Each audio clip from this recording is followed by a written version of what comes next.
বললাম বাকি এটা আমার জানটা বাকি আছে। মোতালেব সালহি কি জিনিস এখনো সিরিয়াস নাই তোরা কথা কোন না আমার ছেলে নিয়ে গেছে জান লয়ে যান আল্লাহ আমাকে ইস্তেকামত থাকার তৌফিক দান করেন। সবাই আমিন বলেন। আরো জোরে কর ভিডিও বানা। আমি পেরেশান আমার ছেলের জন্য, আমার পরিবার সবাই পেরেশান আত্মনাদ করতে করতে মৃত্যুর ধারে প্রান্তে চলে গেছে।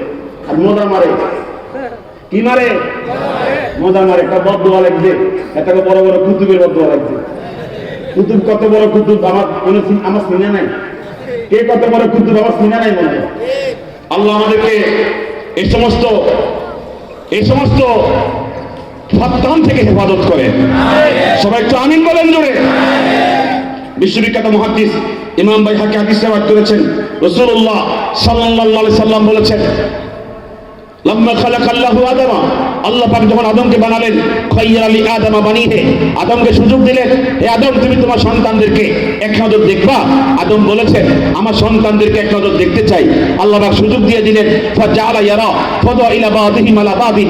আদম দেখে নবীদের শান এক মর্যাদার, রাসূলদের শান এক মর্যাদার, সাহাবায়ে কেরামদের শান এক মর্যাদার, এক এক পজিশন এক এক রকমের। ফাজাআলা ফারা মুহাম্মাদান, আদম দেখে মুহাম্মদ বলি সাল্লাল্লাহু, তার পজিশন মোস্ট পাওয়ার, তিনি এত পাওয়ারফুল, এত উপরে সম্মান আর কারো নাই। আদম বলেন এই মুহাম্মদের মর্যাদা, এত মর্যাদা কার? এই মুহাম্মদটা কে? আল্লাহ পাক বলেন হুয়া আহমদ, এটা আমার আহমদ। হুয়া মুহাম্মদ, এটা আমার মুহাম্মদ। হুয়াল আউয়াল, এটা আমার শুরু। হুয়াল আখির, এটা আমার শেষ। হুয়া আউয়ালু শাফে, এটা হাসরের মাঠে প্রথম কথা বলবে। সবাই বলবে রব্বি, সবাই বলবে ইয়া নাফসি ইয়া নাফসি, আমাকে বাঁচাও আমাকে বাঁচাও। আমার দোস্ত বলবে রব্বি হাবলি উম্মতি, আমার উম্মতকে বাঁচাও। ঠিক কি না বলে? আমার উম্মতকে বাঁচাও, আমি উম্মতকে ছাড়া জান্নাতে যাব না। এই নবী আমার আউয়াল মুসাফফা, তার কথাই প্রথম শোনা হবে, সুপারিশ মঞ্জুর করা হবে। এই কথাগুলো শুনবার পরে রাসূলুল্লাহ সাল্লাল্লাহু আলাইহি সাল্লামের শান ও ইজ্জত ও সম্মান কে দিয়েছেন বলেন? কতক্ষণ কে দিয়েছেন?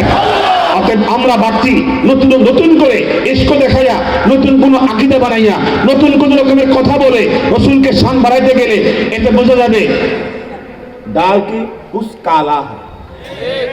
কথা কোন ঠিক কিনা? আল্লাহ পাক আমি সকলকে, আমার এসার পরে বয়ান ছিল কি কারণে সিরিয়াল চেঞ্জ হয়ে গেছে, যার কারণে আমি সময় কম পেয়েছি। আমার যে প্রোগ্রাম, প্রথম প্রোগ্রাম যেটা, সেখান থেকে আমার ওয়াদা ছিল 9টা থেকে বয়ান করার জন্য। আমি আপনাদের মাঝে আসতে পেরেছি, সময় দেওয়ার সুযোগ হয়েছে। এসার পর থেকে বললে একটু সময় বেশি পেতাম। সব মিলিয়ে যতটুকু সময় বলেছি, আল্লাহ পাক সকলকে যেন নবীজির দামানকে ধরে রাখার তৌফিক দান করে।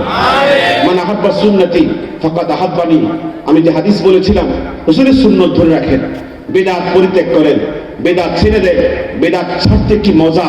কেবলমাত্র আমার মধ্যে যে বিদআত ছেড়ে যে মজা পেয়েছে, বিশ্বাস করে দুনিয়া সব ছাড়লেও বিদআত থেকে বাঁচতে পারলেই আপনি অনেকটা বেঁচে গেলেন। কথা কোন ঠিক কিনা? আল্লাহ যেন বিদআত থেকে বাঁচার তৌফিক দান করেন, সুন্নতের পথে, আলোর পথে আল্লাহ পাক সকলকে উঠাই নিয়ে আসেন। এটা আমিন বলেন জোরে। আমি আপনাদের এই মাদ্রাসার উত্তরোত্তর উন্নতি কামনা করছি। বিশেষ করে প্রায় 125 বছর যাবত এই মাদ্রাসার মেয়াদকাল, এটা অত্যন্ত আল্লাহ আল্লাহদের বুজুর্গদের চোখের পরের ফসল। আল্লাহ পাক সমস্ত ওলামায়ে কেরামের নেক হায়াত কামনা করছি।